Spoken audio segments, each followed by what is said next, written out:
Okay. So I just wanted to do a little refresher about this project, tell you about some of the accomplishments, and then really open it up and see if there's input from the committee or if there are questions. I'm always looking for more input to help improve whatever project I'm working on. So I'll just jump right into it. And I pose the question, why not the Otter Creek? There are efforts all over Vermont and New England to create paddling trails. There's a really good paddling trail on the Connecticut River. There's one on the Lamoille River. There's one on the White. There's an effort that started on the Winooski. And these are all great efforts. But the Otter Creek is arguably the best spot for finding a diversity of different paddling experiences or boating experiences, wildlife viewing, outstanding fishing. It's the largest river that's wholly within Vermont, and we don't have any sort of paddling or fishing trail. Creamy stands. It's our ice cream. So, Mike, before you get too far along, we're seeing your presentation in presenter view, not so we're seeing your notes. Really?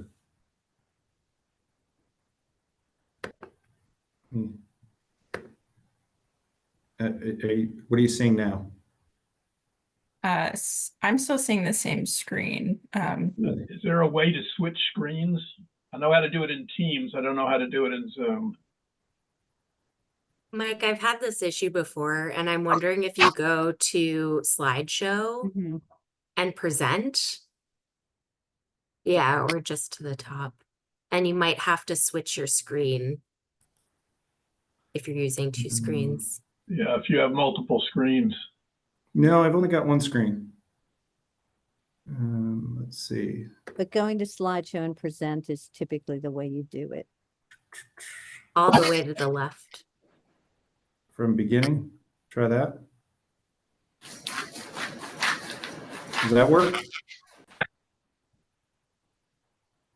I'm still seeing the other screen, but I guess if it doesn't bother you to have some of your notes up there, then I don't want to prolong too much. I'll tell you what, right where you are right now, see where it says monitors? There's a use presentation view that is clicked. If you unclick that, see if that helps. Did that work? Still. The ironic thing here is I can't see those notes. So everyone can see them but me.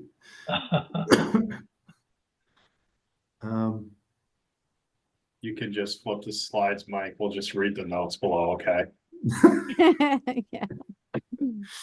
All right. So we're just going to carry on. Hopefully I didn't write anything dumb in those notes.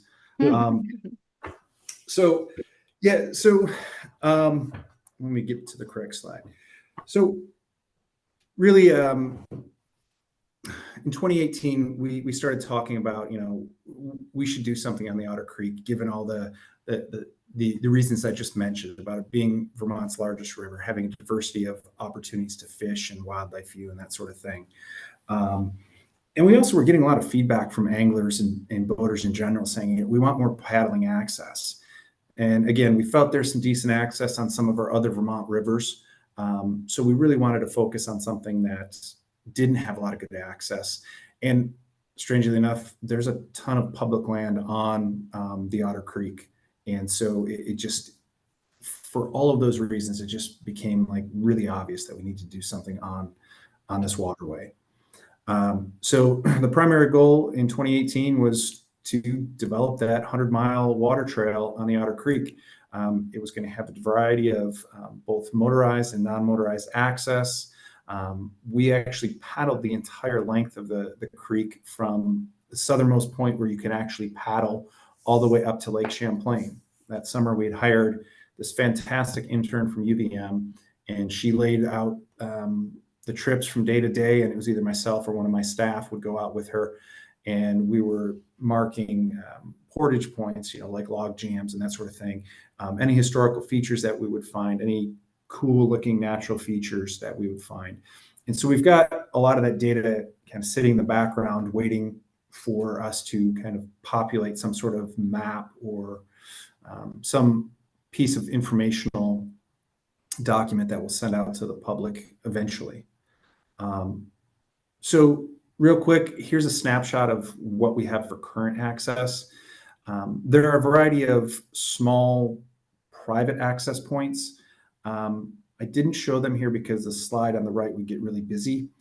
Also, they're not, they're private land, and I think it's just been, by default, the landowners have never said no, and so the public keeps utilizing these sites. But the pins in green are Fish and Wildlife properties. The pins in yellow are either municipal or hydro, and the hydro Excuse me? on. Mike, sorry to interrupt, but it's not advancing for us. We're still seeing the title slide. Really? Yeah. I'm Mike, I'm just wondering, do you okay, now we're seeing it. Yeah. all right, I'm gonna go with this. Okay, so you heard me talk for a bit. There's a pretty slide. There's a nice fish for you to check out. So this is where I just the current slide I was on. Try and make that a little bit bigger for you. So as I started to say, this map on the right has all of the Fish and Wildlife access points, and then in green, and then in yellow, it has either municipal or Green Mountain Power, which is the only hydro operating on the Otter Creek. And so all of those properties are public in one way or another. Doesn't mean that they're good access, but there is something there, or it's just simply public land where the public can go across it to access the creek to fish or paddle or whatever. Out of the 12 site or the 10 sites that Fish and Wildlife has, 2 of them are undeveloped. One of them, we just haven't really done anything yet, but it essentially looks like this picture on the left. It's a nice sandy beach where you can pull up within 10 feet of the water and put a canoe or kayak in the water. It dead ends at 3 Mile Bridge Road in, can't remember, I think it's Middlebury. But they have a small parking area there right at the end of the road. So that's one of the 2 undeveloped sites. So you could say that, out of 10, we really have 9 sites that are easily accessible. The municipal properties, there's not a lot of developed sites, but I've talked with the town of Middlebury. They're interested in developing better access. And then with the landowners, those are probably the ones that are in the worst shape, because the private landowners really aren't doing anything. They're just allowing the public to use the land. So we're in the process of working with those individuals to see what we can do to improve access. But I at least wanted to show you pretty much from the southern spot, that Otter Creek Nielsen property, all the way up to Fort Casson on the top of the image. Those are all the different access points that you can utilize now as a paddler to get onto the Otter Creek. So I just wanted to show you real quick this Pearl Street property. This is pretty standard of a private access point. It's grass, it could be muddy, it's a high bank, depending on the water level. At the time you go paddling, you might have a 5-foot drop off to the water. You might have a 15-foot vertical drop into the water. So these private sites aren't ideal, and until a few years ago, that's how many of our Fish and Wildlife sites were as well. Again, public land, there's a parking lot, but you got to figure out how to get down to the water, and it's not always the easiest or safest way to do that. And then a lot of the GMP properties, they spent some good money to invest in providing access, but if the water level drops, you can see there's a nice square kind of jumping off platform there. But you now have to get off of that platform and scramble across a bunch of boulders to then actually get to the water. So we'd like to work with GMP as well to see how we can maybe enhance some of that access on their properties as well. So I just wanted to highlight real quick the accomplishments that we had in 2022, which is just after we had I had spoken with this group. There are 4 sites, and I'll scoot back up here real quick to just highlight them on this map. The 2 very southernmost sites, Otter Creek WMA and the Otter Creek Nielsen property, were 2 of them. Then we jumped up north of Proctor Falls to the Kingsley access. And then it gets a little bit busy here, but Middlebury College, that access point is at the it's right south of Middlebury College. It's across from an AOT garage. So I'll just show you, this is the Nielsen parcel that we improved. It's near some railroad tracks. It's a pretty tight spot, but it's pretty heavily utilized by the paddling community. These 2 sites, as I mentioned, Middlebury and Kingsley, somehow we were able to get away with actually not having to do any significant historic resource investigations. A lot of the Otter Creek is highly sensitive to historic resources. Some of our sites go back thousands of years. So we have these little postage stamps in some cases they're, large WMAs, but anytime you're working near the water, and especially the Otter Creek, odds are you're going to find some sort of historic site. The one on the left, the Middlebury site, wasn't historic simply because it was all fill. And I don't know if it was filled by AOT or by the college, but it looks like it was kind of a stump dump, and then lots of boulders were just dropped off there. And eventually Fish and Wildlife came to own the little postage stamp that you see. But our goal is to try and create these staircases so that you're not basically going down a muddy, slippery bank. They're pretty solid. The stairs are 6 feet wide. We try and make the rise of these stairs less than 6 inches, and they're about 1.5 feet deep. So they provide some really good footing. People that have mobility issues hopefully can find good footing and take their time. It's not real steep. You're not climbing up 2-foot rises every time you put your foot on a step.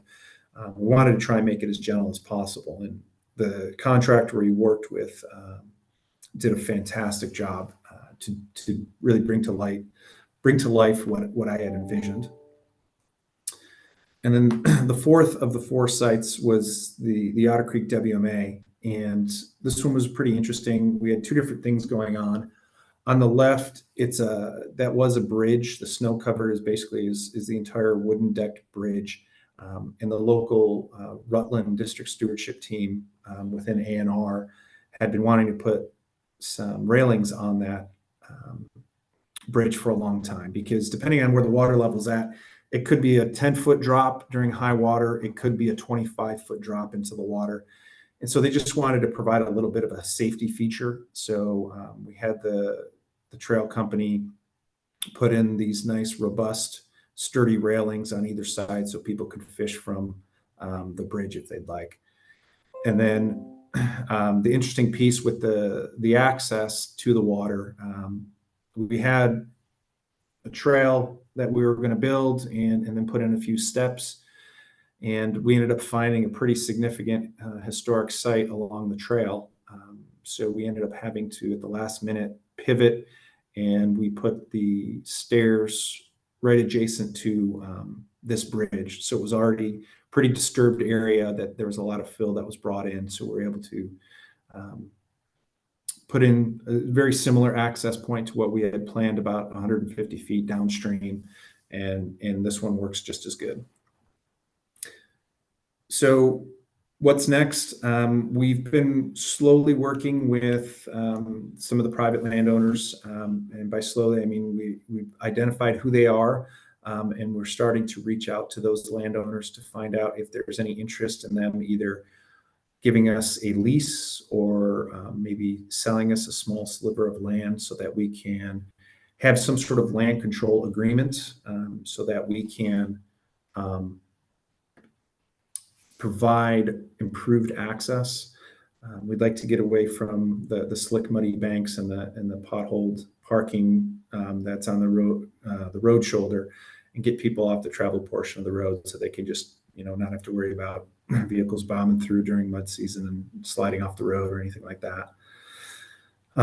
We're going to breathe some life into the communication with the municipalities again. We had touched base with them, I think, when we were just coming out of COVID, and then that kind of fell off of our radar. So our plan is this summer to touch base with the various municipalities to see what help we can provide, whether it's technical assistance or potentially some funding opportunities.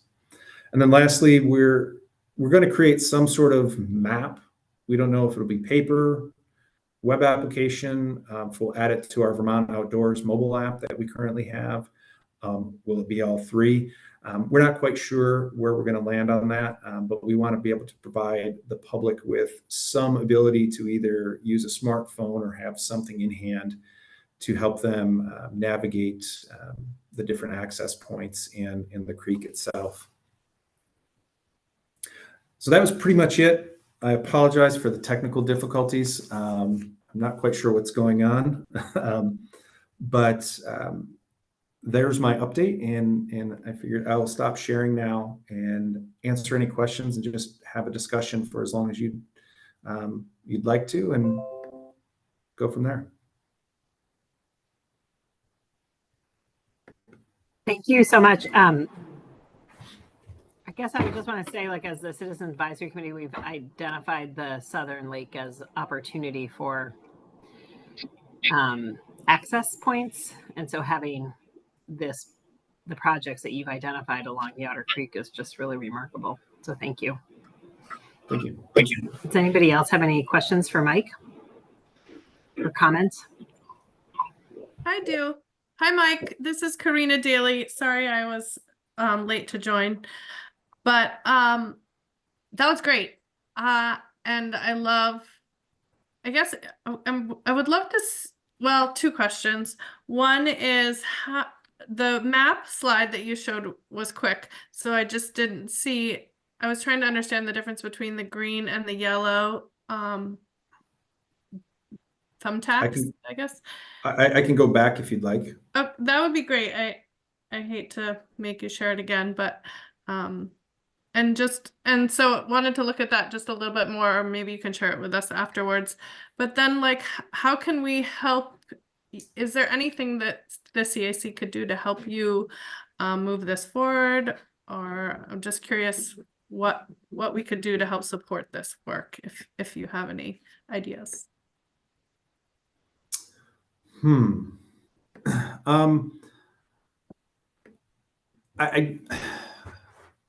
try and answer the second question, then I'll figure out how to share this thing here. I think providing if you have good contacts, good resources for us to connect with, I think that's important. GMP, I know I've dealt with a few people here and there, and I can probably navigate that group to figure out where I need to land with talking to the right people about recreation.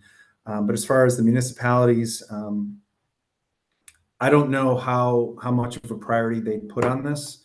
When I talked to the town of Middlebury, they said, "Oh yeah, that's great. We have identified this property south of, or just below the falls in downtown, and we want to do something there. It's in our recreation plan." I was like, "Great, let me know how I can help." And then kind of crickets. Hadn't heard anything. So I just don't know if it's a funding issue, if they just, other things going on. I know for me last summer, the flooding just kind of distracted me from doing anything that I had kind of planned after, July 10th. So I'm sure some municipalities might just be dealing with that, and that might be a problem, is just trying to find funding for recreation when they may have to be putting roads and bridges and culverts and stuff back together. But we do have funding that we can provide to municipalities if that's the sticking point. I'm lucky enough, I think, that in my little world in fish and wildlife, my program doesn't share money with anybody else. We have a nice dedicated pot of state motorboat registration funds, and then we have a nice dedicated pot of federal money that we get from the U.S. Fish and Wildlife Service, and it's specific for boating access. And so we have the funding that we can help out, because these aren't massive projects. These are, $10,000, $20,000 projects. They're not $250,000 projects. So just having the ability to connect and maybe impressing upon the different municipalities, if those connections are there, to help move those things along. I think that would be the biggest kind of win for me. That's great to hear. And also, just like with our various organizations that we represent, like once you do have communications materials to, amplify this awesome work and the access, happy to like share that as well. Great. All right. I'll try and share this for whatever reason. Can you see my Yes. my presentation? Okay. So the green are the Fish and Wildlife properties. The yellow, like this one says Wallingford Town Access, that's obviously Wallingford. And then you've got Proctor Falls GMP. So the yellow is just kind of other public access points. River Street in Rutland, that is a dam. Proctor Falls is a dam. Lower Middlebury Falls, that's a municipality. It gets really busy, I'm sorry. So are the yellow ones confirmed public access, like that's been formalized, or are they just sort of? Yeah, well, all the hydro facilities, they're as part of their FERC licensing, there has to be some sort of component of public access, because they're impounding a public resource, that being water. So when their hydro licenses from the Federal Energy Regulatory Commission are issued, there's requirements for them to typically, anyway, I won't say in every single case, but they're typically required to have some sort of recreation. Typically it's a portage. So there's an upstream takeout and a downstream put in. And I think most of the hydro facilities on the Otter Creek are actually going through relicensing right now. So there's an opportunity there for us to hopefully push them in the right direction to enhance access. The only one that wouldn't be hydro is Virgins, and the town has access both above and below the dam. So you've got Middlebury, Virgins, Wallingford, and I think there's somewhere else that also has municipal access. But then there's a couple of GMP facilities as well. But yes, the only one that I would say is I guess maybe not public access would be the one below Middlebury Falls. It's town land, and I think it's a park. I don't recall specifically, so people could access it there, but there's not like formal access at that site. But it is public land, and I'm sure people do launch paddlecraft there from time to time. Thank you. Very helpful. Sure. Yeah, and hi, this is Bob Fisher. Sorry, I can't turn my camera on, it doesn't work. The below Middlebury, I know there's a pump station right there that has been highly problematic and was very devastated during some of the recent floods. I can't imagine that there isn't probably something going on right around there with money and whatnot. And I'd be glad to possibly facilitate anything, since I actually know them. I used to work there. So you should see my email, Bob Fisher, on the website or wherever you can get it. Thank you. Thank you. I certainly can't guarantee anything. It's been 20 years, but I do know the various players. And I know that I can't imagine there's probably not money flowing that way, although I don't know at this moment. Meg, you have a hand up? I'm on the road. Sorry. Hey, Mike. I wanted to just, because the CAC is interested in access on the southern, in the southern part of the basin, and it wasn't part of your presentation, I don't think. I joined late. Have you talked at all about the development for a new fishing access on Lake Champlain in the southern part of the basin? No, I did not. Not necessarily new, but I assume you're talking about the Larrabee's Point acquisition that we recently, a piece of land that we recently acquired adjacent to Larrabee's Point. Yes. So yeah, so there was a field that was for sale maybe around 2020, and we just happened to be looking on realtor.com for land and getting very discouraged because everything that was on Lake Champlain either had, you know, a 100-foot drop to the lake or was farmland, and there wasn't anything great. And then one piece of land somehow, literally adjacent to our property, Larrabee's Point, Southern Champlain, in the town of Shoreham, there was a piece of land for sale. And it really wasn't ideal for development because it's all clay soils and you really never get any sort of septic system to perk there. So somebody had a contract on it. They backed out. We jumped in, bought it. And for the last year, we've been going through the historic preservation process. There are a few, at least 2 different identified sites in this 3-acre field. And I'm working to set up a meeting with the State Historic Preservation Office and our archaeologists to review the results of that survey and then figure out where we go from here. But the goal is to provide additional parking, maybe as many as 60 additional trailer parking spots for the Larrabee's Point access. It would be a little bit of a walk, but given the popularity of that site, it will be much improved. Right now, the access, the parking, I should say, is not ideal by any means. And I'd argue that that's probably one of the most popular, if not Vermont's most popular public access on the southern part of the lake. So finding that property was a huge win, but now we need to figure out how we can develop it while being sensitive to the historic resources that are on that site. Yeah, thanks for sharing. I just think that's going to be a great access and increased access, which is great. Sure. Thanks for asking.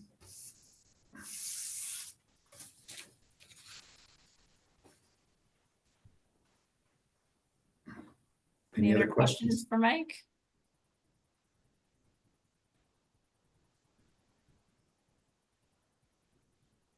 All right, well, thanks so much, Mike. It's exciting to see the progress on this project since we last heard about it. And if opportunities come up for the CAC to help share communications materials or anything around this, please be in touch and I can distribute it to them.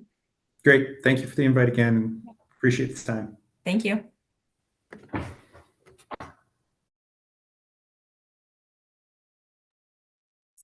All right, so next up we have Jackie Dagger from VOREC, who's going to talk about public access in Vermont's recreation economy. She's spoken to the CAC before as well a few years ago, so excited to hear some updates on the work that you've been up to and how the CAC can help with some of these initiatives potentially.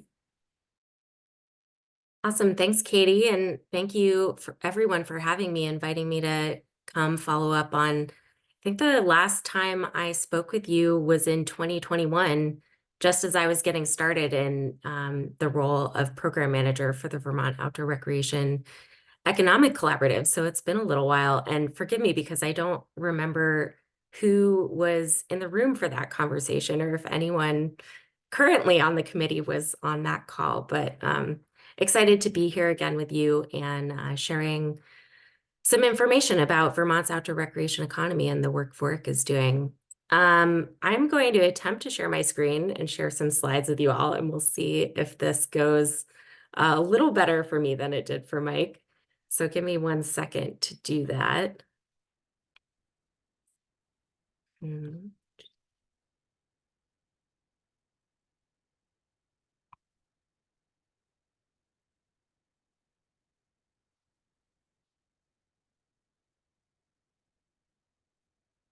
I will admit, I'm more of a Teams user than I am a Zoom user. So,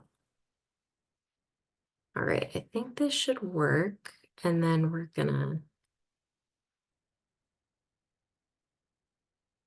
present. All right. Are you all seeing my, no? Are you seeing my first slide? Yes. Looks Should good. say, great, perfect. All right, yes. So as I said, thank you so much for inviting me to be here. I know you're working right now on your 2025 action plan. And you're thinking about, what are the exact gaps or actions that the committee might be able to amplify. And I thought it would be useful for you in thinking about those goals that you have for the 2025 action plan to hear some updates on Vermont's outdoor recreation economy and some places where VOREC as a program has been working and refining our focus over the last few years.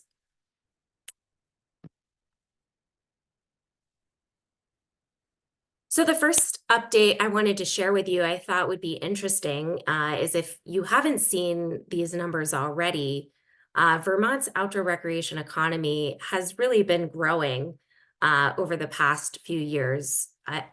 The last set of information that the Bureau of Economic Analysis released was in November of last year for 2022. And it showed that in Vermont, 4.6% of our GDP is generated by outdoor recreation. It also showed that that's an increase of 0.5% from 2021. So it showed we are growing. And that Vermont actually went from third in the nation for percent GDP from outdoor recreation to second in the country, just behind Hawaii, which is pretty big.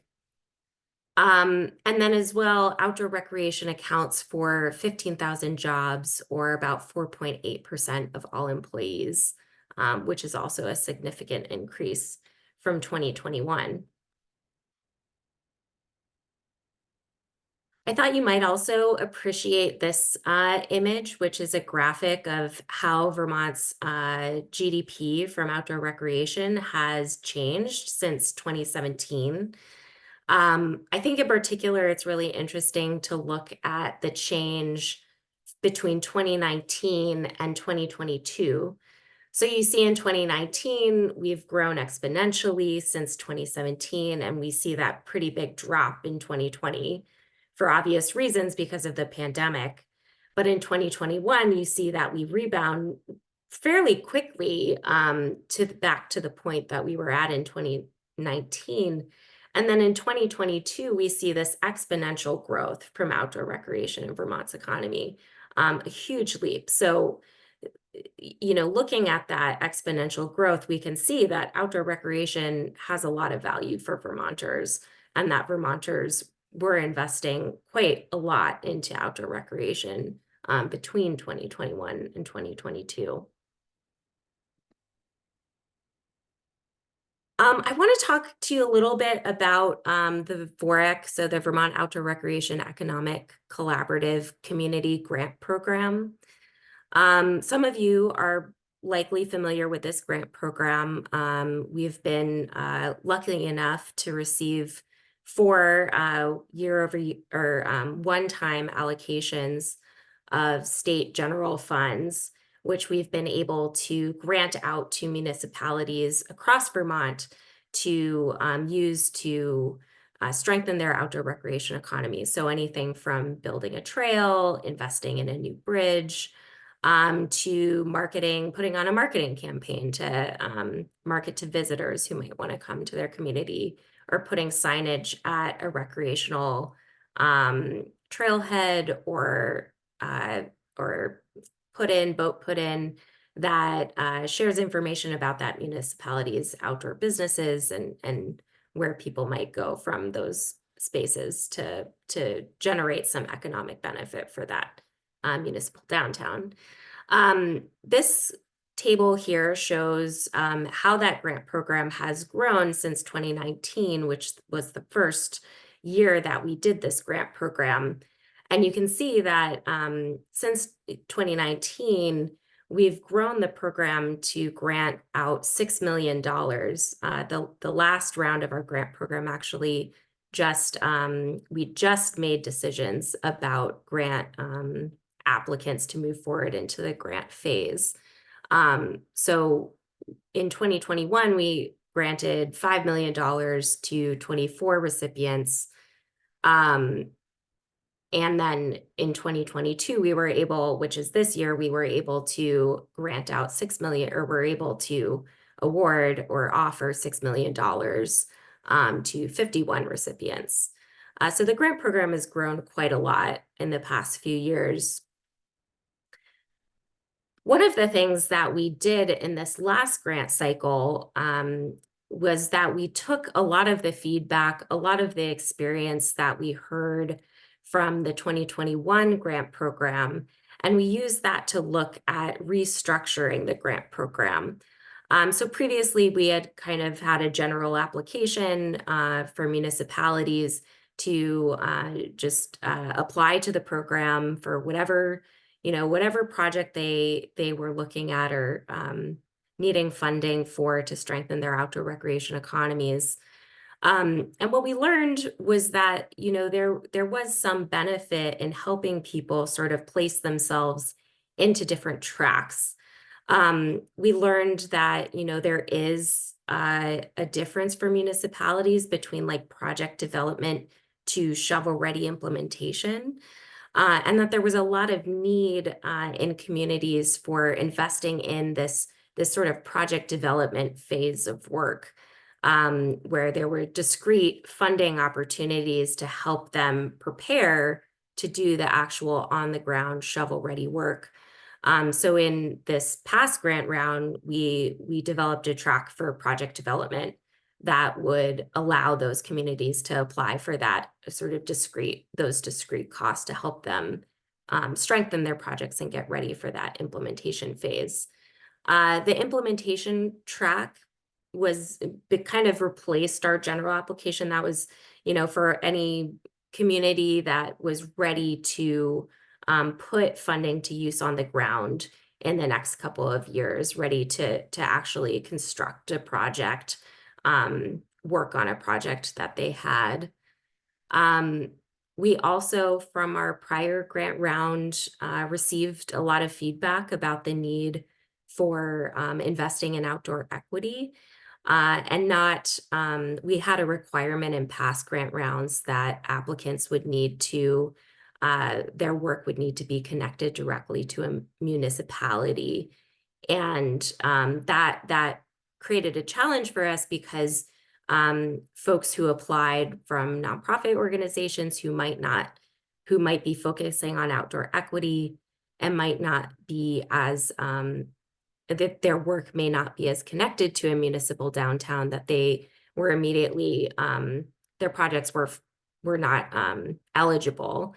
So we added the outdoor equity track in the last round of our grant program, recognizing that there are these umbrella projects that nonprofits are working on that benefit Vermont's outdoor economy, that really focus on equity. And then finally, as we all experienced this past summer, the flooding in July, there were huge impacts to recreational spaces across Vermont, and this real need to support municipalities, nonprofit organizations in recovering those recreational assets that were damaged by the flooding that happened over this past summer. So we added a flood recovery track. So the table on this slide demonstrates what we saw in the applications to those tracks. The applications we received were the strongest the program has ever seen, and we attribute a lot of that to the creation of these tracks and clarity around the kinds of projects that we were seeing value in funding. The outdoor equity track in particular it wasn't the most funding requested, but it was the most applicants who applied over any track. So you can see just the huge demand and interest in that area of investing in outdoor equity. And then, of course, the implementation track was second with 37 applicants. And So demonstrating the value of investing in those construction ready projects that are ready to go over the next couple of years. In total, we received 21, just over 20, or sorry, in total, we received just over $21 million in funding requests from 127 applicants. And the average request was $150,118. So really seeing this sort of like mid-range level of funding that people are desiring, and maybe more in that mid-range than in a smaller project cost, or more of the like $400,000 to $600,000 range of projects. Just quickly, I thought you'd be interested in seeing the distribution of where those investments have gone since 2019. We've been able to fund projects in almost every county except Franklin County up until the last grant round of the project, and a total of 34 total grant recipients. In this last grant round, we have invited a project for it in Franklin County. So now we will have, after this next grant round, funded a project in every county of Vermont, which is pretty exciting. Lastly, before I turn it over to you for any questions you have, I wanted to highlight the other area of work where VORC has been spending a lot of time, especially over this past year, and that is on Move Forward Together Vermont. If you haven't heard of Move Forward Together Vermont already, it is a really large-scale planning process that's being completed between VORC and in partnership with the Department of Forest, Parks, and Recreation. What Move Forward Together Vermont is doing is bringing together work that is happening for the statewide comprehensive outdoor recreation plan, as well as the VORC action plan. And if you aren't familiar with the statewide comprehensive outdoor recreation plan, or SCORP is the acronym, it is a public engagement process that's required every 5 years by the National Park Service to get access to the Land and Water Conservation Fund, which is a huge funder for conservation work across the state and across the country, as well as local recreation projects. So a really important process. And SCORPS gives states the opportunity every 5 years to conduct public engagement to identify state priorities for outdoor recreation. The VORC action plan is written into the executive order that established VORC as a program, and it requires VORC to create and maintain an action plan for strengthening Vermont's outdoor recreation economy. So the Department of Forest, Parks, and Recreation and VORC, we really saw this opportunity to bring together these two large-scale planning processes with the goal of creating Vermont's next vision for outdoor recreation and a set of actionable priorities for the next 5 years. So where we're at now with that planning process, we're in the information gathering phase. We have put out and completed a public survey, which maybe some of you saw. This public survey was for anyone who wanted to provide input on recreation in Vermont. It was open throughout the month of March, and we received 1,800 participants in that survey, which is a huge data set that we're really excited about. We also completed a panel survey along with the public survey, which gives us a statistical representation of outdoor recreation participation in Vermont.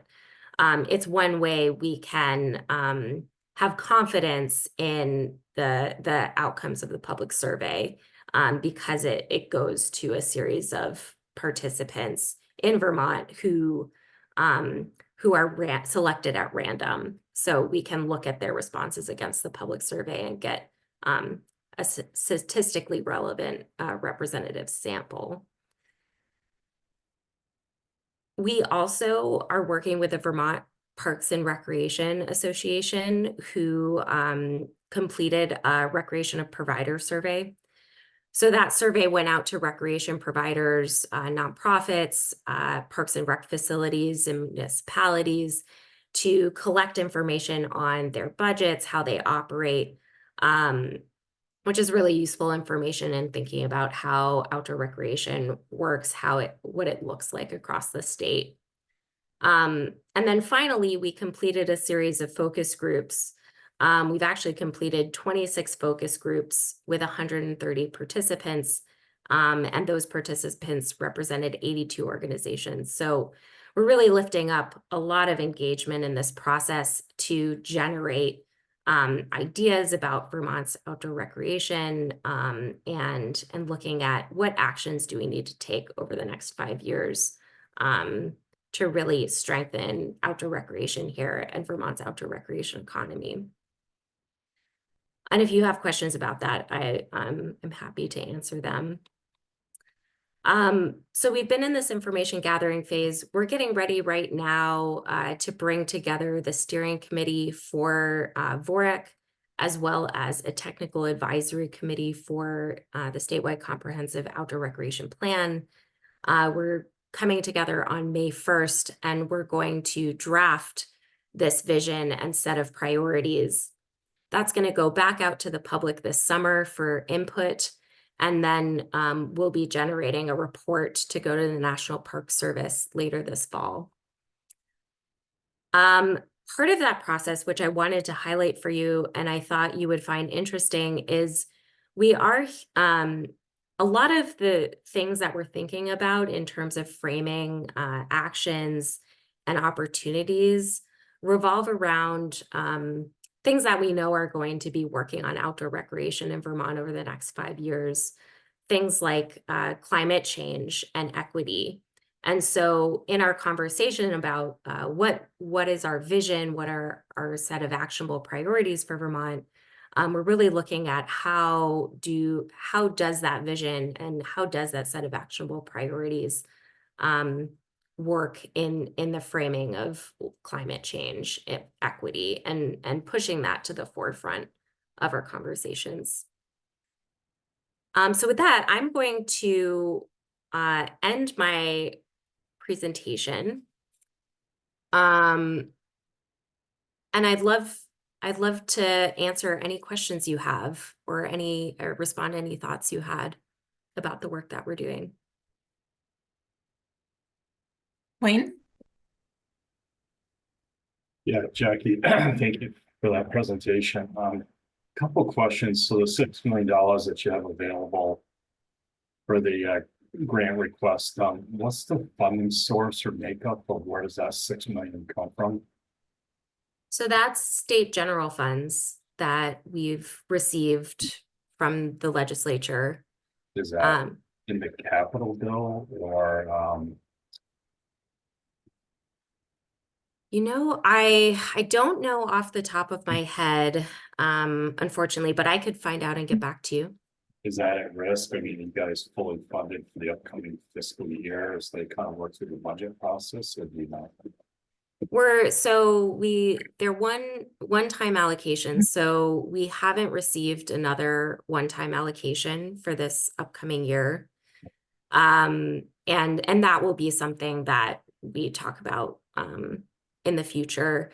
Right now, we're looking at Move Forward Together Vermont as a really great opportunity to understand better what funding priorities exist in Vermont and where we can look to invest that funding in the future. But we don't have another allocation identified currently. So some of the project requests or submittals, what are some examples of projects specific to outdoor equity? That's just kind of a new term. I'm just kind of curious to see what that involved. I guess what that would be eligible for. Totally. There are a range of ideas when it comes to outdoor equity. You know, we wanted to prioritize funding projects in municipalities that would increase access and inclusivity. So some of the work and projects that were proposed were around, you know, like accessibility in like a park. So creating maybe a space in a park that with walking trails that was a quiet space for people with various disabilities could go and be outdoors. We also saw proposals around, you know, how to create more inclusive spaces. So how to invite other, you know, underserved communities into a municipality and feel comfortable outdoors. So putting on workshops that affinity groups could participate in, learn new skills in the outdoors, those types of things. Okay, all right, thank you. Lori? Thank you. Thank you, Jackie. And I just want to clarify on that funding. Does that mean that there will be no additional round of grants in 2024? That's correct. Currently, we don't have another allocation identified. So I guess, you know, just want to register concern with that, because the you know, the big part of your presentation was the incredible increase in recreational demand, need. You're going through this whole planning process, and there's definitely, you've seen stronger and stronger proposals, and it seems like on this mounting success in terms of what you relayed, but there's no funding to carry that momentum going forward. Not currently, but like I said, I think, you know, the Move Forward Together Vermont process is an opportunity for us to pause and really get a good sense of the outdoor recreation landscape and where we're looking to invest in the future. So while we don't have an allocation of funding identified for this year, we are taking that time to really look at Vermont's outdoor recreation economy priorities and where to invest that funding in the future. There's also been a lot of conversation about an outdoor recreation economic impact study, which if we were able to complete a study like that would give us some data as well. So we're, in the meantime, while we don't have another allocation identified, we are taking steps to really look at where should we be investing funding and what are some of the economic data points that would back up those investments we want to make as a state. But that would mean that in terms of grant funding, the earliest cycle that you would have opportunities again would be in 2025. Is that it? Yes. Okay, thank you. Senator Brock? You're on mute.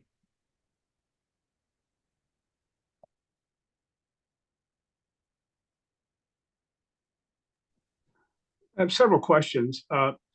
First, you mentioned that Franklin County has had no funds sent to it. Do you know why? Yeah, I do. It was just because of applications. There weren't enough projects that were submitted in previous rounds to fund, but there were this year, and we have invited a recipient forward into the grant phase. In terms of applications submitted, were people unaware of it, or they just simply didn't do it? That's a good question. I'm not totally sure. It's possible they may not have had as much information about it. It's possible that, you know, I think my assumption is it's a pretty small county and there weren't enough recreation focused organizations that were organized to submit those applications, but that's an assumption on my part. Well, yeah, my question, of course, is whether or not the people and organizations that are capable and desirous of submitting applications were in fact aware of the programs. How were they made aware of them? Yeah, so we have email lists that we send out notifications through. Our partners promote the grant program when there's a round. So it goes out through a number of different channels. But if you weren't a part of those channels, it's feasible you might have not gotten that information. But it is something we've worked to boost quite a bit over the past few grant rounds.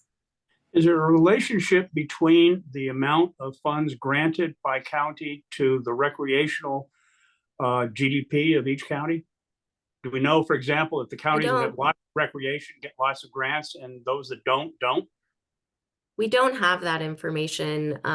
We have the numbers I shared at the beginning, the statewide numbers on outdoor impact. But something like an outdoor recreation economic impact study for Vermont would give us those numbers that are more that at the county level, but we don't currently have that data. The data in terms of how much what the recreational economy is in each county, I would think are readily available. And just a question, it might be useful to just take a look as a sanity test of the grants that you give out. Does it match where we have recreational opportunity within reason? Or if it's off, it may be a hint that there's something about getting the information out to those folks who could apply, may not in fact be getting to them. The last question I have is, in terms of getting the budgets done, was there a budget request from you to be included in any of our bills? Because I don't recall ever seeing anything, which is why I'm concerned. It wasn't included in the governor's budget. It wasn't included in the governor's budget. It was not in the governor's ask, which is probably why we didn't see it. Okay, I'll follow up on that. Thank you.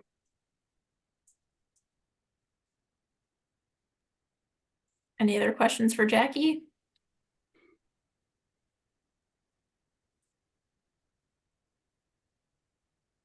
Thanks so much for coming back and providing an update, and look forward to staying tuned on the moving forward process. Awesome. Thank you so much again for having me. And I look forward to sharing updates in the future. Thanks, everyone. Thanks. Thank you.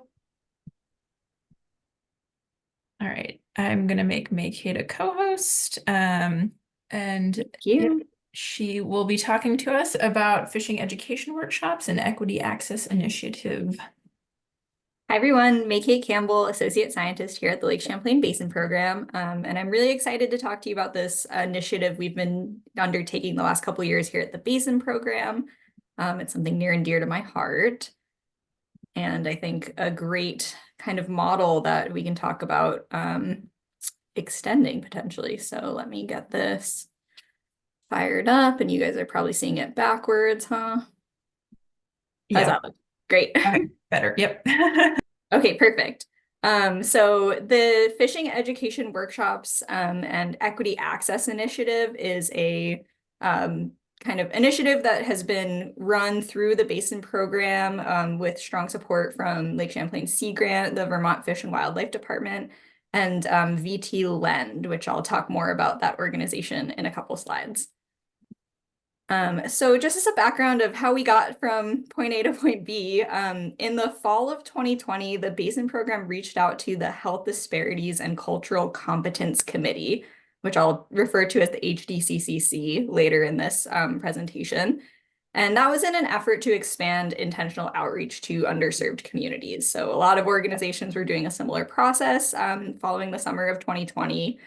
This group, the Health Disparities and Cultural Competency Committee, is a group that is convened through the UVM Medical Center. And it was originally convened actually with, as you can probably guess from the name, the health disparities, more of a kind of health equity lens. So it's a group of liaisons, community leaders from different New American immigrant and refugee communities here in Vermont, primarily in the Burlington-Chittenden County area. And their original focus was on expanding substance use disorder screenings into these communities. So the group brings in these community leaders from different New American communities Those folks are trained, those folks speak, English and whatever language is primarily dominant in the community that they come from, sometimes more than one language. Those folks were trained in doing these substance use screenings, and then were able to train other people in their communities and reach out to other people to kind of expand the scope and reach as many people in these different communities that some of the traditional communication pathways for some of these health related topics were not reaching. So that group was already convened and stood up by the UVM Medical Center. And since kind of being convened with more of that health equity, substance abuse screening lens, they've expanded to work on a number of different topics more broadly under the lens of health equity, and also kind of recreational access and other sorts of topics. So we reached out to this group to kind of introduce ourselves as the Basin Program and share some information about what we do, and ask if there were any needs or interests from their community in kind of watershed, outdoor recreation, or access topics. So in beginning conversations with this group, committee members identified multiple water-related health and safety needs that were impacting members of their community. So in particular, they were looking for more information and primarily translated materials on a number of different topics. So that included swimming safety, including information about when lakes or rivers are unsafe to swim in. For instance, we got questions about cyanobacteria blooms, bacteria levels, those sorts of concerns. There was also a lot of interest in learning more about safety guidelines for eating fish, both fish that you can catch in the lakes and rivers in the Lake Champlain Basin, and also fish that you get from the grocery store, and ice safety, and when to stay away from ice was another question that we got as well. However, the kind of primary focus and big concern that we heard from these groups at this first meeting was that there were many folks in the New American community who were receiving tickets for fishing violations. There was not a lot of information available in their respective languages about the fact that in Vermont and in New York, you need a license to go fishing. There was a lot of confusion about the different rules, like when you can catch what fish and how big it has to be, and what time of the year. So that information is confusing if you're someone who speaks English, to be honest. So making sure that it was communicated in other languages was a big concern, and also addressing this issue that people were getting tickets. So we heard that concern and that major theme coming out of that meeting, and in response, the Basin Program reached out to some partners to try to put together this program to help address that concern. So the Basin Program, Sea Grant, and the Vermont Fish and Wildlife Department began organizing fishing education workshops that were targeted at New American community members. So the workshops feature a presentation on fishing regulations, a question and answer session for participants, and hands-on time with fishing instructors. And translators are present to assist with this communication. And a big draw about the workshops is that they're free to participate in, and recipients are provided a fishing license, which is valid until the end of the year purchased in Vermont, or on the New York side, valid for 1 year from the date of purchase, a fishing pole, and a personal flotation device at no cost. And then I just wanted to, at this point, stop and go over a note about collaboration and informed consent. So the workshop details and the content are developed collaboratively with the Health Disparity and Cultural Competency Committee liaisons, and they're tailored to the needs of the individual communities targeted. So primarily, we've had a lot of interest the last couple of years from the Nepalese community, the Somali community, and the Arabic-speaking community. And the workshops that we run for those groups are very different. So for example, the Nepali community, they really want to get their licenses as early in the year as possible. And according to representatives from that community, pretty much everyone in their community already knows how to fish. They're less interested in the, hands-on how to fish lesson. And they're more interested in some of the kind of nitty-gritty questions about, when you can catch which fish, information about, mercury guidelines, consumption guidelines for health for eating fish, and having more time with the instructor to talk through those questions. So we actually just held the first of our workshops for 2024 with the Nepali community. And it's just in an auditorium because we've tailored that workshop to just get everyone in there, get their fishing licenses and gear, and have a lot of time to ask questions with representatives from the Fish and Wildlife Department. On the other hand, the Arabic speaking and the Somali communities, no one wants to go fishing in those communities until it's well into the summer and very nice warm temperatures out. So typically when we were targeting the workshops to those communities, we don't hold those workshops until July. So the individual workshops, the content is built collaboratively with the community, and it can look very differently depending on who is targeted. And then all workshop participants sign a translated participation, consent, and photo release form. And they provide the personal information that is needed to purchase a fishing license. So everyone is aware of the fact that, they are consenting to participate in this workshop. They have to provide this information in order to get the fishing license, and that, we might take their photos and use them in presentations like this to talk about the program.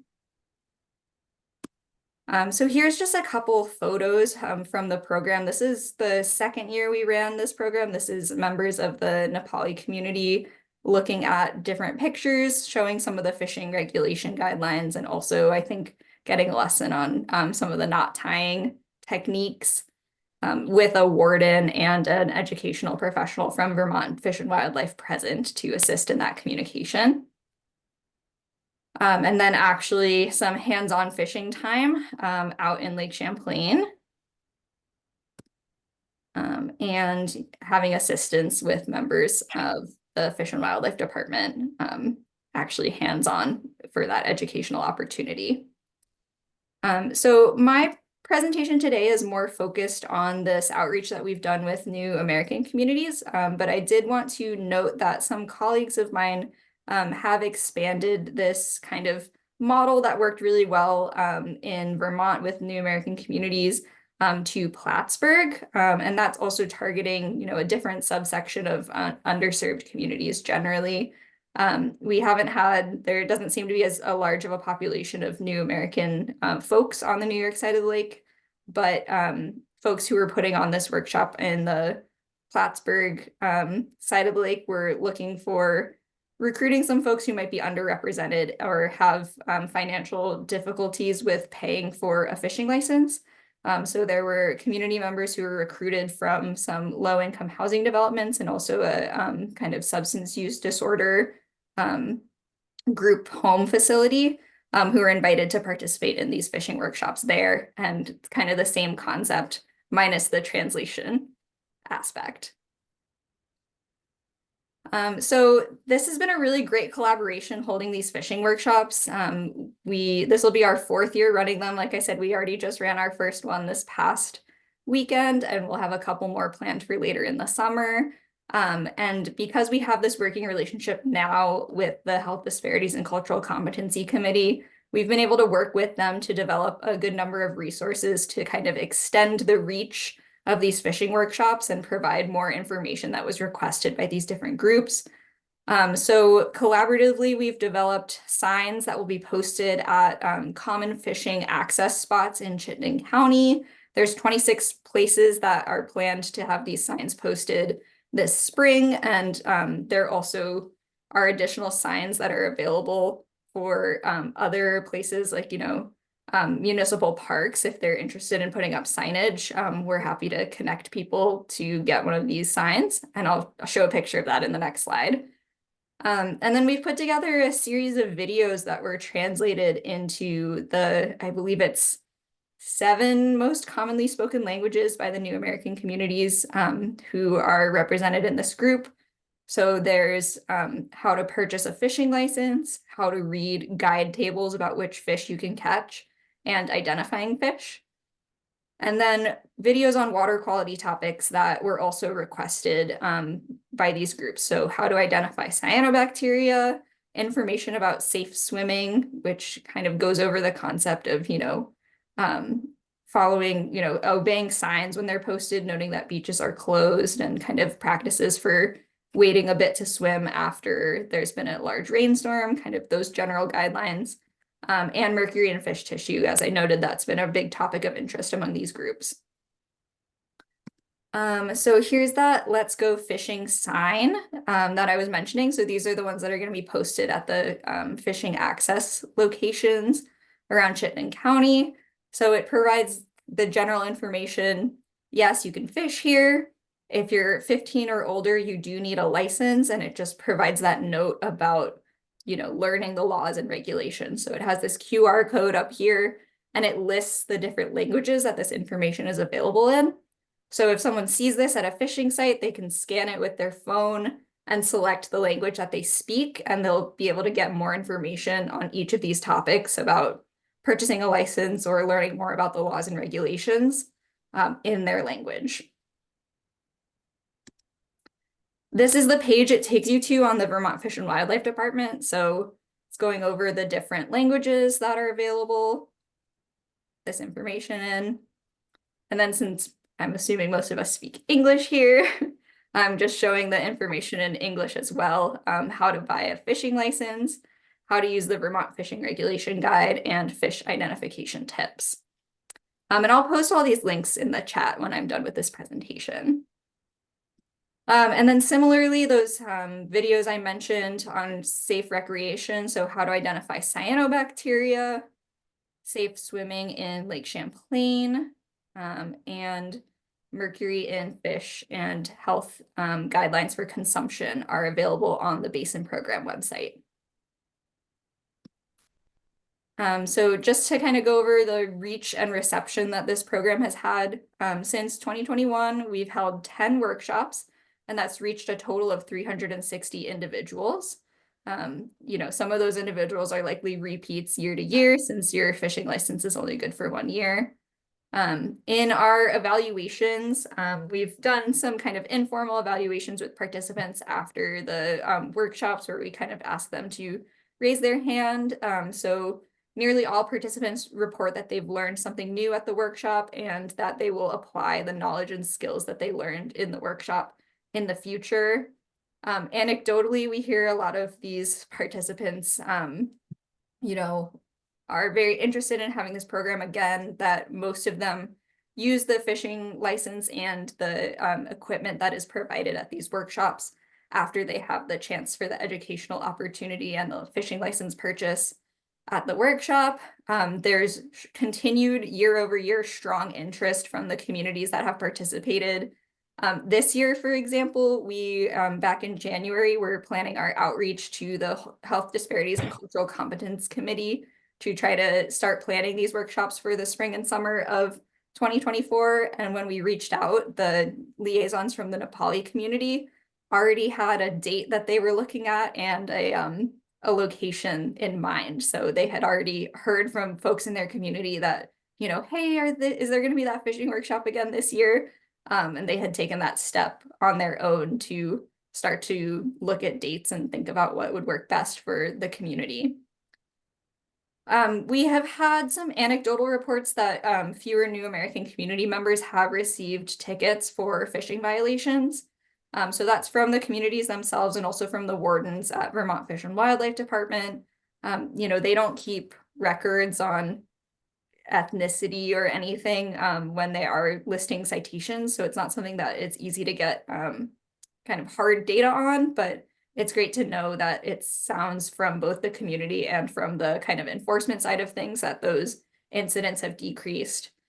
And as a result of kind of direct connections with these communities and hearing from folks, Fish and Wildlife has incorporated some inclusive changes suggested by workshop participants to the registration process. So one example of that is a lot of people, when you register for a fishing license, you have to put in a decent amount of personal information, like personal identifying information like you have on your driver's license, and appearance. And a lot of people registering for a fishing license wanted to put black as their eye color, but that wasn't an option on the Fish and Wildlife Department form. So they were able to change that as a result of feedback from the community, and that's now an option when you're registering for a fishing license. So just a small example of an inclusive change. And there's been a couple other, like name format or birth date format changes that have been incorporated as well. I wanted to share this note that we received from Mona. She's the liaison from the Arabic speaking community who we've worked with for the past couple years. So she just noted that everyone in her community had a really great time at this fishing workshop last year. That it was so much fun that she forgot to take pictures. And it was really nice seeing the community come together with, adults and children to have this opportunity and to get these resources to be able to access and participate in this activity in the future. And then I wanted to touch on future work. So right now our focus, the group of organizations that have been working on this initiative, is to maintain and strengthen the relationships that we've built with New American community groups and these community groups on the New York side through these fishing workshops. Now that we've kind of established this connection, we feel it's really important to follow through and continue to maintain this relationship we've built. There has been talk of expanding this program to additional groups. Vermont Fish and Wildlife in particular has been in touch with groups representing the Abenaki community and migrant farm workers who have expressed interest in a workshop like this. Those plans haven't totally panned out yet, but it's something that's on our horizon and that the Basin Program would be very happy to support. And also thinking about, other New American audiences that we could reach who aren't present in the Burlington area. So for example, Rutland is a place that we know there's a large-ish New American population who might be interested in having access to this opportunity as well.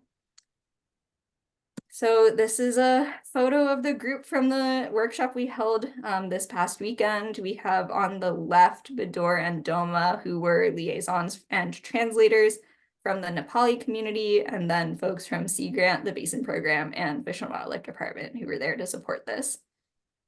And with that, I will get out of presentation mode and take any questions.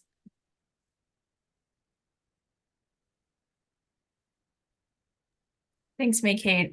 I'll just add, I've been able to participate in several of these workshops, and it's really wonderful and rewarding, especially when people catch a fish with a worm that you put on their hook. So I'm going to pat myself on the back for one of those photos, but it's really exciting to see people connecting with the lake and, being newer to the region, starting to form that sense of place and stewardship of this resource too. So Breck. Mae Kate, it's really terrific to see this program. I'm just curious whether your sense is that the community has the electronic resources, the smartphones that have capability to be able to access these things that are online in the different languages, and whether they fully understand how to get a hold of that. Are they able to do so? Yeah, that's a great question, Breck. We asked the Health Disparity and Cultural Competence Committee liaisons, that acronym is a mouthful, for their assistance when we were developing these resources to think about the different kind of communication pathways and what would be most effective. And the feedback that we got is overwhelmingly, in this day and age, everyone has a smartphone. Folks are pretty familiar, especially kind of the QR code technique is used a lot for providing information quickly for folks who don't speak English. Kind of being able to like scan this picture and see it in your own language is a technique that people are pretty familiar with, is the feedback that we got. So we were comfortable putting that together. It was interesting with some of the video development that we did. There was a lot of feedback we got about the types of communication. Certain communities said that their community was more responsive to animation versus kind of, pictures of people kind of demonstrating some of the topics they were interested in. So we did our best to incorporate a mix of both to try to reach out. And then one of the communities, they don't have a written language. So having the visuals and having the oration of the video was really important. And that's one of the reasons we went the video route rather than kind of just translating signs and documents as well. So I've learned a lot working with these communities and thinking about how to be more accessible and inclusive in our outreach. And it's nice to kind of be able to take those lessons from this one topic. I don't think any of us walked into that meeting expecting to come out with a program that was addressing, you know, the concern about receiving fishing tickets. But it's been a really great collaboration, and it's something that will continue to grow. Terrific to see. Thanks. Yeah, thank you. Mae Kate, thank you so much. This is really cool what you guys are doing, and it's really exciting to see that there's so many participants. I'm curious what the dates, if you could share the dates of the upcoming workshops or as they come, and if they're open to others other than new Americans, I guess was my other question. Yeah, so we try to tailor them to the different New American groups because it does involve a bit more logistics, like, you know, lining up the translator. So because it's kind of that very particular format of, you know, having someone begin to share some of the educational resources and then pausing for translation. So we try to tailor it to the individual group. But if you are interested in participating in a fishing workshop or know some folks who would be, we can talk about getting some dates on the calendar. We don't currently have the dates scheduled for the other two workshops that we anticipate holding on the Vermont side yet. We typically reach out in June and look for July dates for the Somali and Arabic speaking communities. So last year they were on July 22nd. But I am happy to keep the CAC informed as we continue to put those together. And we're always happy to have people come out and check out the event. That's awesome. Yeah, concurrently, I don't know if you're aware, but World Fish Migration Day is May 25th, and there's a group of folks working on different activities and events around that date or within the spring timeline. So I was curious if anything potentially lined up with that, because I think it would be really lovely to highlight this work. Yeah, if there's any opportunity to, you know, table or share some information, I'd love to learn more about that. Okay, cool. Thanks. Lori? Thanks, Mae Kate. It's just wonderful. You know, congratulations to all involved. It's great to see this going forward. And I just wanted to know, do you, when you publicize this, are you going community to community and you're really worried about oversaturation, so you don't want to publicize it more broadly? Or can you talk a little bit about media outreach, and then just you know, some of the topic areas? I think you know, there's a lot of shared expertise on that, so it just would be good to know if there are other opportunities to get involved in this effort to expand it even further. Yeah, great questions again, Lori. So I think the kind of coordination and numbers targeting that has been the most challenging part of organizing these workshops. Our original intent was kind of to try to limit them to 30 or 40 participants per workshop. And a lot of the outreach right now is just word of mouth, because there are these very already kind of set up communication channels through these different cultural communities. We provide funding for the translators and the liaisons from the Cultural Competency Committee to reach out to different folks in their communities and pass on the invitation. So we've developed, you know, just kind of a little poster basically that gets translated and then sent out. A lot of the communication happens through WhatsApp groups. And once we start reaching out to people, it's really hard to get concrete numbers. So for instance, with the last year for the Nepali workshop, we were targeting 30 and we had 70. This year we were targeting 30 and we had 54. So we have not had a problem with getting people out to these events and getting people involved.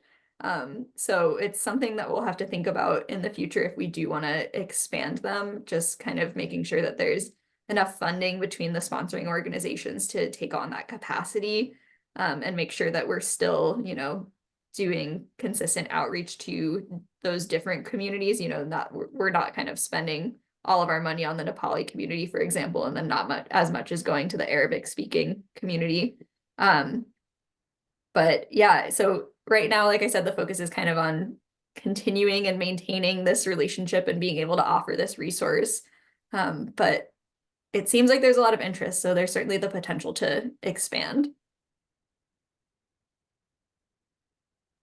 Great, Breck. Yeah, Mae Kate, you know better than most what the CAC does. Is there something that ought to be on our radar from the point of view of this program with respect to thinking about the 2025 action plan? Maybe it's not funding, but is it programmatic or procedural or regulatory that is something that we ought to be thinking about?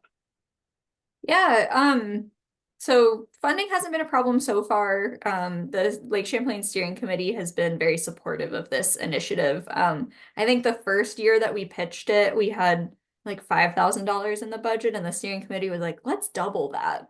We were like, oh, okay. Now we have to organize more of these things, but in a good way, you know, it was just like nice to see that support in action. I think really the bigger issue is staff capacity for taking on and growing this program, if that's something that we're interested in.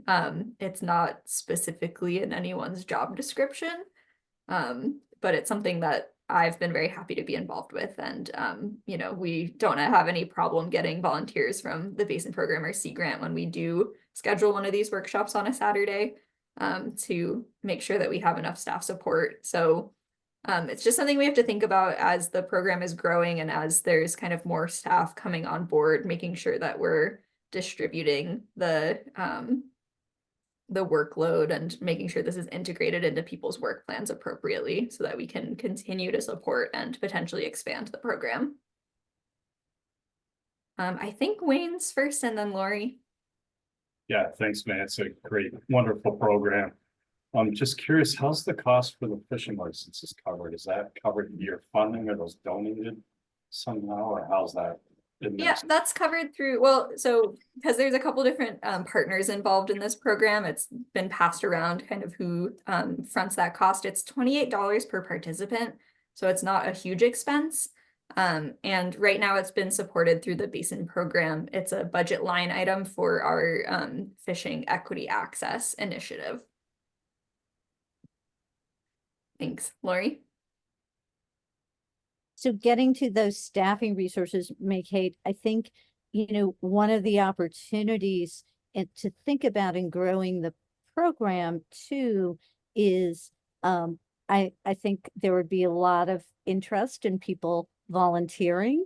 Like I'd be very happy to volunteer, you know, and so I also think as the Basin Program does more and is focused more on, you know, DEI issues and is requiring that of their grant applicants, that there's an opportunity for you to invite organizations to also, you know, get involved in this program in terms of getting exposure, or even making some of those things kind of a requirement to meet that metric. I mean, I think there are creative ways to think about it that raise all boats in terms of increasing levels of understanding and knowledge about those issues, and not necessarily always place and you know, a greater burden on your staff.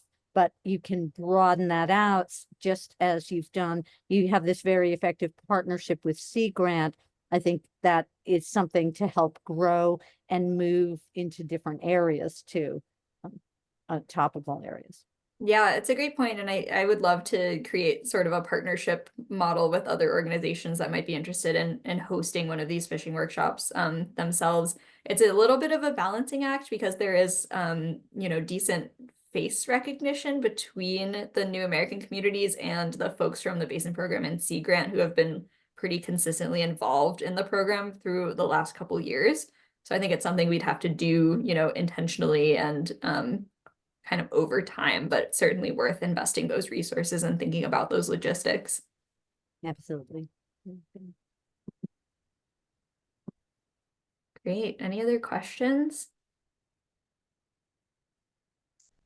I shared the PowerPoint with Katie, so I know she'll send that around with the meeting materials. Oh, I was going to share the links to the resources that I mentioned.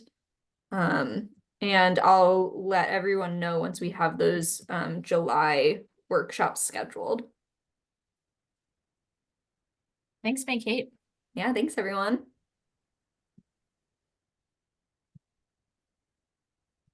So Karina, I think Denise is officially off the call, so you're chairing the rest of this meeting. Got it. Thank you, Katie. Great job. Those were awesome presentations. It was so nice and informative. So I appreciate you organizing all of that. Okay, so where we are in the agenda. Public comments. Does anyone, this is opportunity for comments from the public. Is there anyone who would like to comment?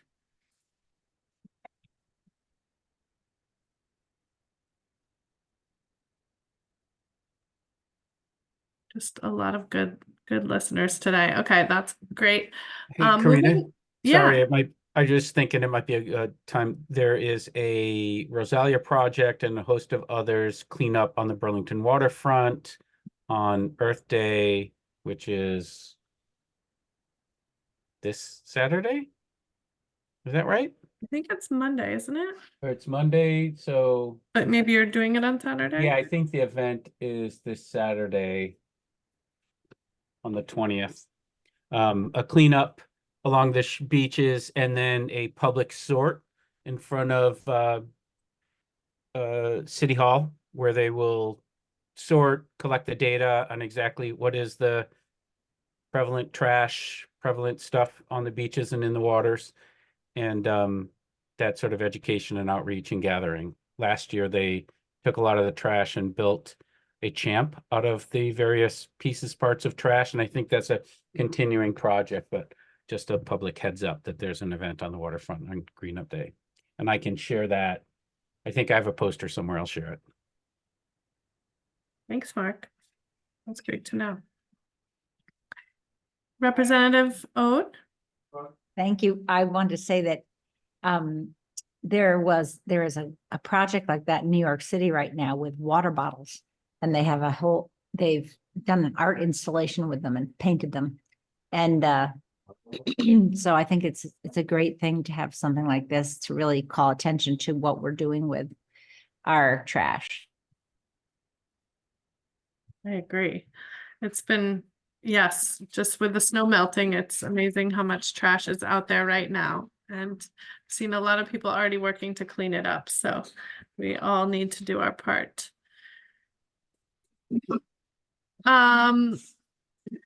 I think the next thing is I need a motion to approve the March 11th meeting minutes. If people have had a chance to review those.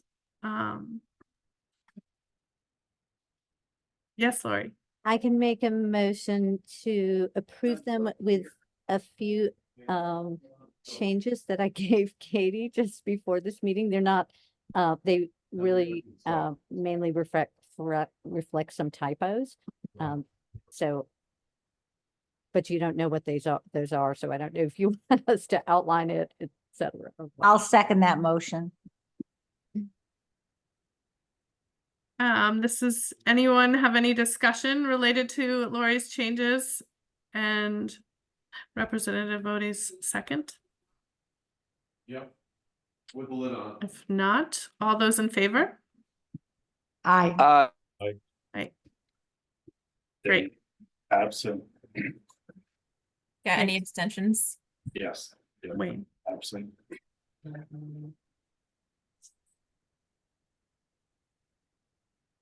Okay, moving on from the meeting minutes from last month, we have lots going on in the membership world, and it's all good news and a little bittersweet news of I believe you all received Mark's resignation letter. I can't believe you've been on this for 12 years, Mark. That's what that's a long time. And I hope you're on it for another 12 years on the side, because you've been a tremendous help. And I didn't know until I read your letter that you helped bring Katie on to this program. So that's amazing and a huge breakthrough.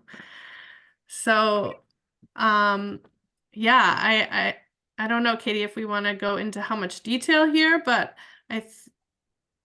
maybe I'll pass it over to you for a little. Yeah, so I think we discussed at the previous meeting, we received 5 very qualified applications from folks, which made this decision very difficult for the nominating committee. But aligned with the gaps in expertise and knowledge and experience that the committee has already identified through that survey we did earlier. The nominating committee has moved 2 applications forward, and I don't know if we should say names at this point because it's not official yet.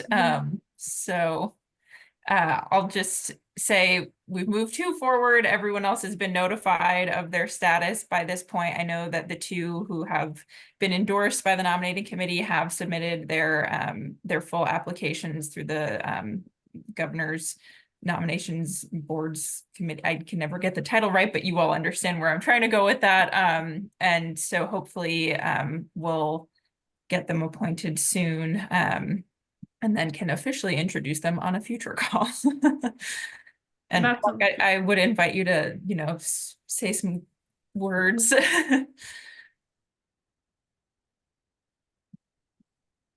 Yeah, I think, and also urge Sarah to move those forward, and also any existing reappointments that are pending, except for mine, that we'd love to get full status as quickly as possible.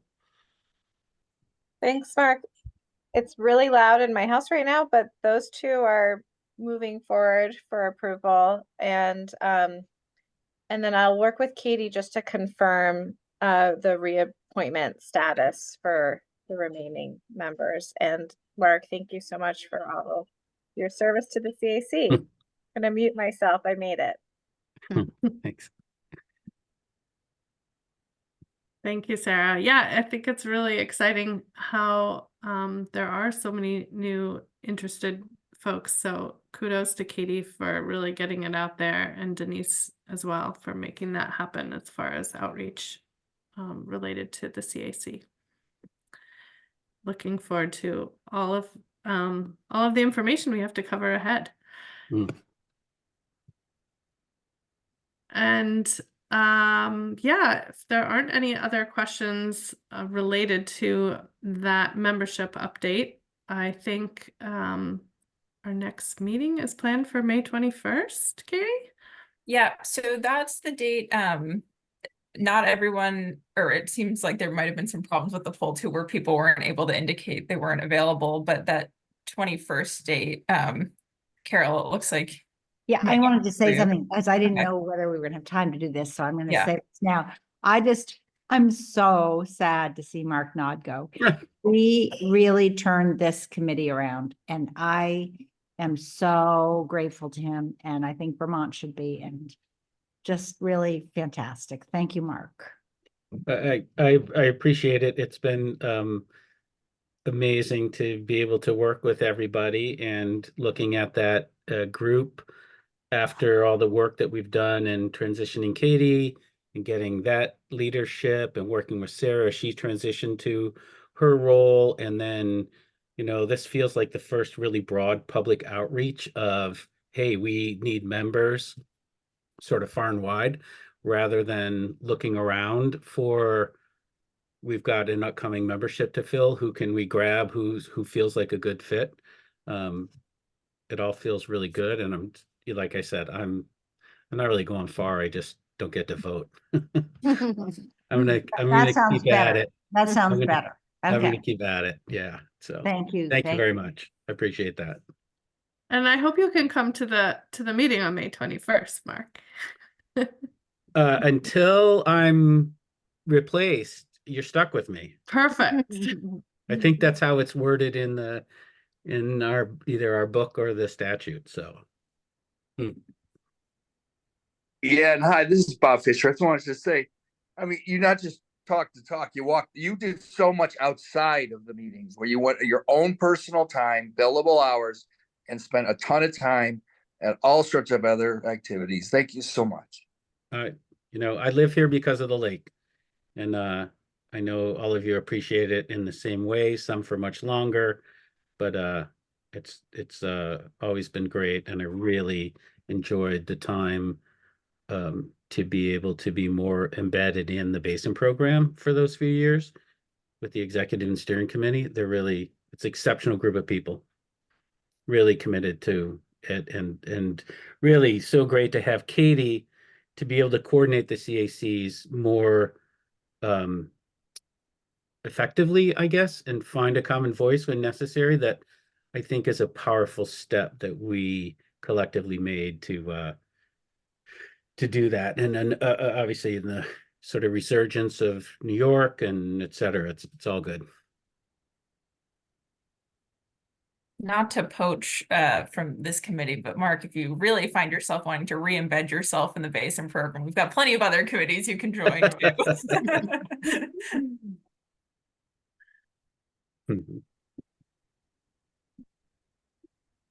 What? You want to help out anymore? I've got a child finishing lacrosse practice after dance after a flute lesson, and now we've got to make dinner over here. So that's what's happening in the background of my house. But yeah, really looking forward to being in person on May 21st with everyone, and we'll connect on the agenda for that moving forward. Yeah, I just did want to check in. I know that date does not work for Lori and Bob. And if there's anyone else that May 21st date doesn't work for, that would be helpful to know. If we're not going to have a quorum of folks, we can look towards a different date.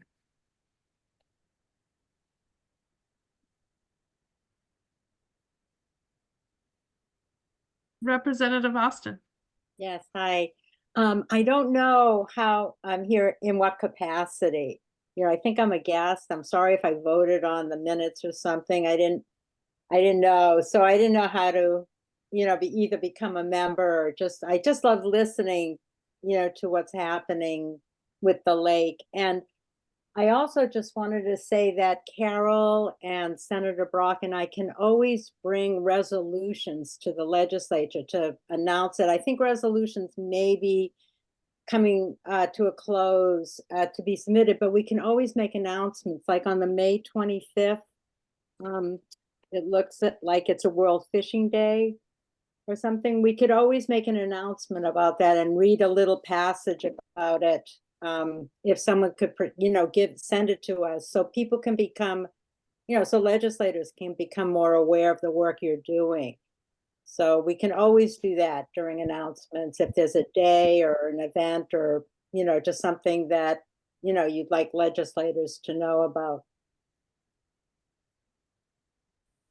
That's really good to know. And thank you for coming. It's good to have you. Eric? Yeah, as I've said before, on a personal note, end of May is difficult for me. It's really hard for me to make a firm commitment on that. Just to let you know. I guess my follow-up question for the May challenges is if June is any better for folks.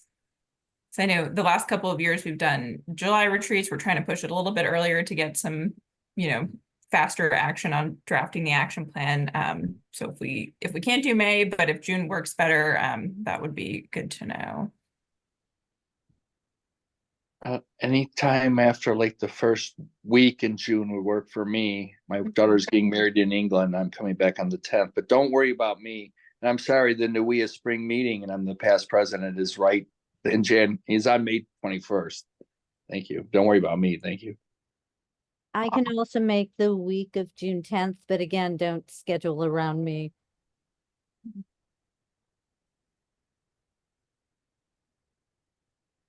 I can make the week of June 10th. I can make the 10th. I can make the 10th as well. Me too. Oh. Seems like we might have a new date. We'll have to check in with Denise, obviously, make sure our chair is available. But yeah, I think we want to try to have as many people there as possible. And I think I don't see a problem shifting it a couple of weeks later. Katie, do you want to give a hold date for us until you hear from Denise? Because I don't know if I misheard. Did Bob, you say you were coming back on the 10th? Yes, that's correct. Right. I'm not Okay. really available till the 11th. Thank you. How does the 12th or the 13th look for folks? Okay. Okay. They look good for me. Yeah. I'd have a slight preference for the 13th, but I can do either. All right. Eric, does that look better for you? That works for me. I can do that. Yes. So we'll check in with Denise after this, and I can send a calendar hold in the meantime, and then we'll reconnect on the preferred date. And that gives Sarah and I a little bit more time to do some of the behind the scenes coordination, which is good too.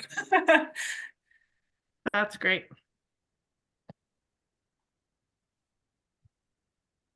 Then I guess related to the retreat, if there are specific topics that people want to dive into more, you're thinking, I think we need a little bit more of a deeper dive into some ag topics, since that's been, at least in this year's presentation of the action plan, there were a couple of questions that we didn't have great answers for. So I think that could be a little bit stronger, but would welcome your thoughts on that as we're developing the speaker list and the agenda.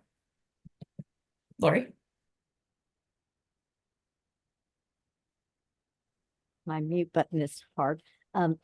I think we had also identified chloride as one in terms of zeroing in on toxics that we wanted to look at more closely.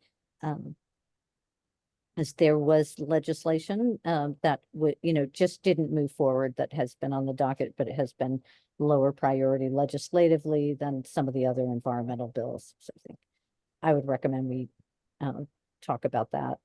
Yep, definitely. Are there additional speakers you'd want on that topic, or do you think just a topic of discussion? I think it would be good. I mean, Chris Stepanek with Sea Grant has a lot of information. Matt Vaughn does as well at the Basin Program, and they've, given updates in the past. I think, it's really the will of the committee, whether they, want to,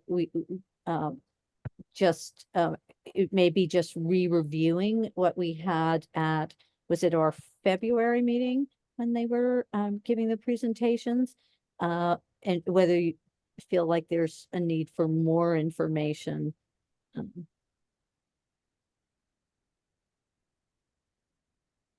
And we can, I can share some of the, I can circle back to you, Katie, and as well as Denise and Karina about legislative initiatives regarding chloride to see if that's something that you'd want an update on.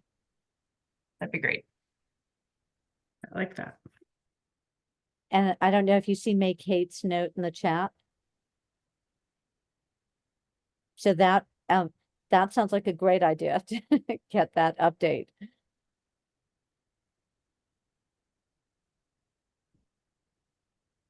Katie, I don't know how you've done this in the past, but I presume we would be reviewing the elements of the existing action plan and asking what of that needs to be refreshed or dropped or added to. Is that correct? Okay. Yep. Regarding, go ahead. Sorry. Regarding toxins, we have a new public health caucus in the legislature. And I think they could be very helpful with supporting legislation regarding toxins or toxics. And we also have the healthcare committee's been handling that more recently. So I think that would be something for this committee, once we go through our retreat, is to work with the healthcare committee on that.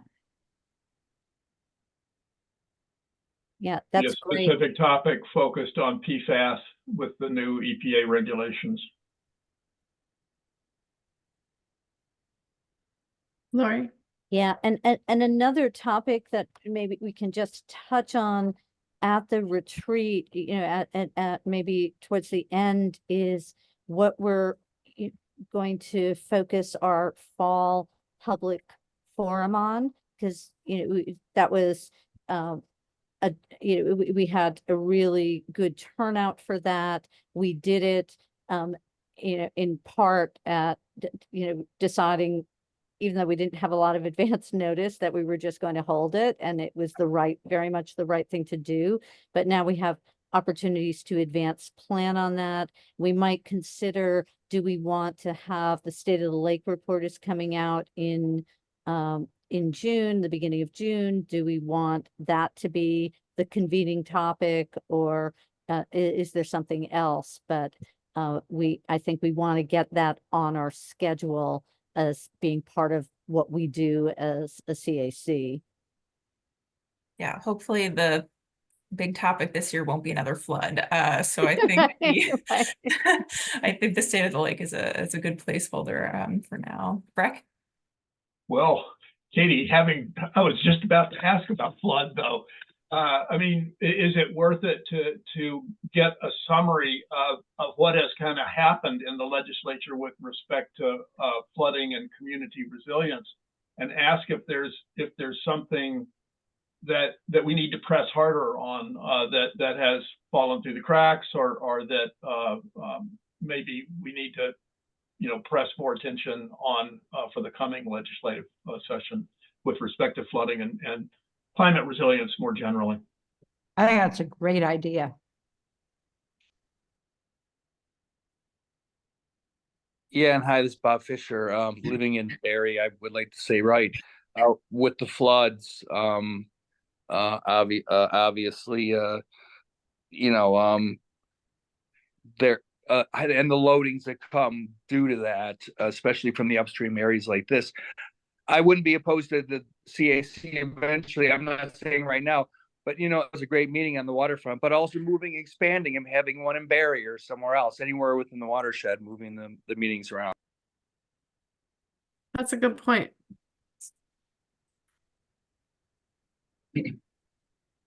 Wayne?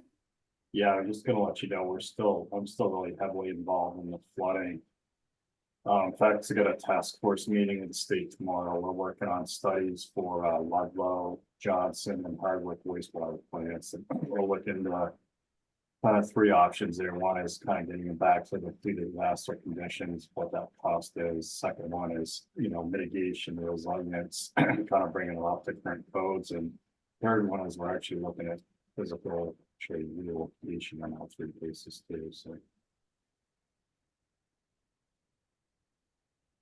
Sarah? Thanks. Just quick question. We made that draft calendar for a schedule to be more proactive with the action plan. And last fall, the chairs met with Secretary Moore in September. I was wondering if that's still the target month, or based on kind of a new schedule, it would be a goal to move that. The committee would want to try to move that meeting up. Just thinking about some of the topics that have been raised could be helpful to get that input as well. Yeah, I think after that meeting with Secretary Moore, we learned a lot of useful things that we then went and edited the action plan. So I don't know, I don't want to speak for Denise and she's not here, and Karina, I'd love for you to weigh in, but it might be good to target that a little bit earlier if we can. Yeah, yes, I agree. The summer busyness gets in the way. Yeah, I think that meeting, we didn't meet until November, right? So I think, Sarah, you're saying that was on the calendar for September, that we would have that meeting. I thought we did meet in September, but maybe you're right. November 6th, yeah. Okay. So September's already moving it up. Okay. Yeah, September would be great. because it was a super helpful meeting, and I would like to have a similar meeting with the Secretary of Ag, which we weren't able to do this year. Right, well, we've got about 1 minute left. I did just want to say there's a new form for the per diem requests and reimbursement requests. It's a spreadsheet now instead of the PDF. I sent that out in the last email with the meeting materials for this meeting, but I'll send it again. I'm hoping to collect any folks submitting per diem or travel reimbursement requests for meetings attended between January through March 2024 by next Monday, if possible, just to keep us on schedule. I know Mary had been working on getting the last set of reimbursement requests fulfilled, so that is in progress, but just want to keep us moving on getting those requests. And so I'll send another follow-up with that form following this meeting. That's great. Oh, I'm just seeing Sarah's comment. The last round of reimbursement requests have been submitted for payment, and I'm waiting on an update on when you all should expect your payments. Great news. Well, thank you guys. There's no other comments. Mark, were you waving? Yep, waving thanks. The sun is setting behind me. Good night. We'll be in touch about the next meeting date now that that's a little bit in flux, but thanks everyone. Thank you. Thanks. Bye, everyone.